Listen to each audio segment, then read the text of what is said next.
tonight on For Real, the story of reality TV. Inside scoop from cast members and producers of some of the biggest reality dating shows. Never really talked about the conjugal visits during the shooting of the show. It was awesome. To find out who did what and who behind the scenes. I could truly say I don't know if I went into Rock of Love looking to find love, but what I was looking to find was a great time. Coming up, not everyone can keep up with the rock and roll lifestyle. And then Megan Hauserman's dream turns into a nightmare when a cast member makes deadly headlines. You know, I've put a lot of blame on myself for it for a long time. Seeing Flava Flav's popularity rise with Flavor of Love, another musician quickly figured out that starring in a dating show could be a formula for success. He came to us. He wanted to do what Flav was doing. For a musician, doing a television show could be a very powerful marketing tool. And I think that Brett saw that early on. Brett is like the perfect host for the show. He makes every girl feel like they could win the show. He's like a total man whore. When I looked in her eyes, my heart immediately bought it. On the very first night of Rock of Love, Brett found a way to invite 4 of the women into his bedroom and proceeded to have sex with 4 of the women at once. And the next morning, the other women found out and they're like, we quit. This is bullshit. This guy doesn't want a girlfriend. He's just here to bang us. Brett did not invite me to his bedroom though. Brett invited me to the attic one time. Living in the house with all those girls, I'm gonna tell you something. It was awesome. It was crazy, at times completely insane. Here's these girls just feuding, fussing, alcohol-induced hot mess insanity. I want to fix it, and everybody there, all the producers, VH1, are like, don't fix these situations. This is great TV. This situation, people were freaking about it, watching on TV. For me, I see this almost nightly on the tour bus. Well, reality stars need love too. And soon it seemed like everyone had a shot at love on reality TV. Are you here for the love of Ray J? Tis a tale of two brothers. I know if I find the right woman, I'm definitely moving out of my parents' basement. Some of the cast-offs became super successful stars of their own shows, like Tiffany Pollard and Megan Hauserman. Megan, this is Hello, VIP. For me and you. I was an accounting major. I was planning on becoming an accountant. And I was just looking on Craigslist for like random modeling jobs. And I saw the casting for Rock of Love. You're looking for someone special in your life, no different than what I'm looking for. Megan was just absolutely authentically who she was, and she just delivered it. In 2009, Megan Hauserman was one of the lucky reality stars to get her own spin-off on VH1. People always come up to me and say, you know, it was wrong that you requested that the contestants on your dating show be millionaires. And it was wrong. It was like a huge mistake. I should have had them all be billionaires. When I first met the contestants, I thought a bunch of the guys were cute. I thought TJ was cute, I thought Corey was cute, and I actually thought Ryan was really cute. I typically date girls that turn a lot of heads. I love the chase. Ryan gave me his phone number secretly while we were filming. So on our first day off, I called him and I wound up speaking to him for a couple hours, and I actually really liked him.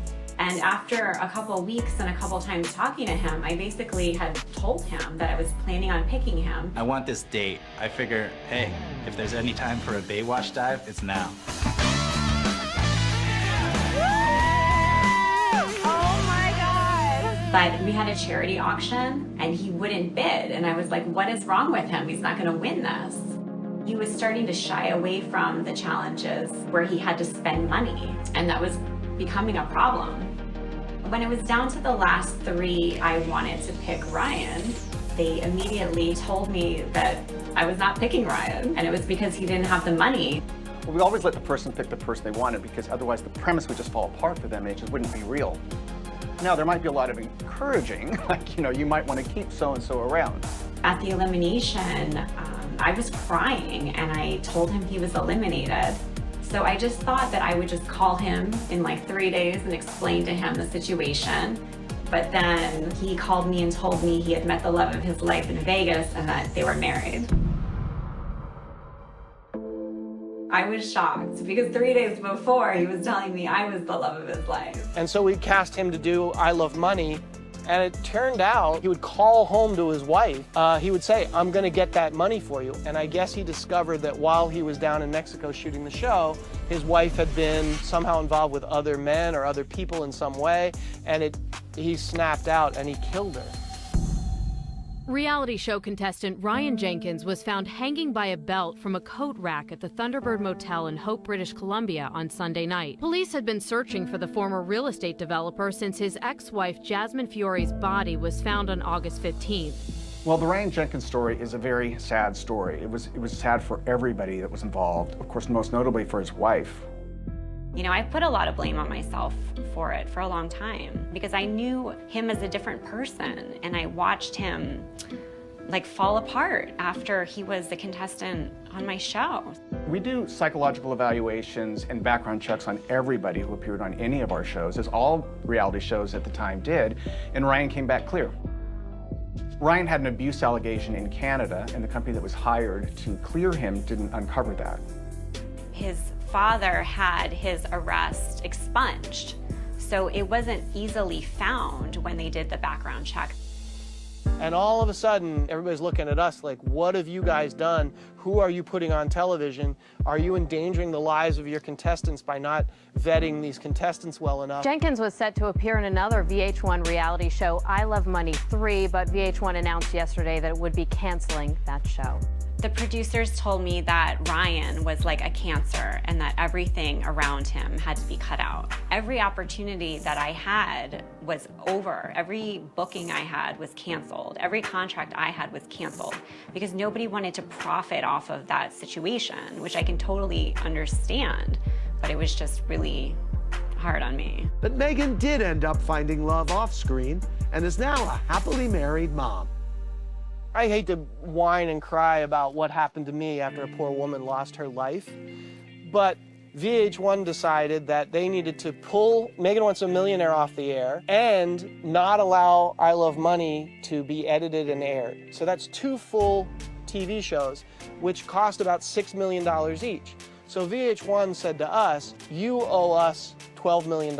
So for me personally, it was really horrifying and damaging to my career and my reputation, and you know, it's just awful. It was devastating, I think, for everyone in the industry when that happened, because I think a lot of companies had to look at how they were doing business when it came to these shows and how they were finding characters. Coming up, finding the right person becomes even more difficult when it's happening online. Obviously, you're not a man. Obviously.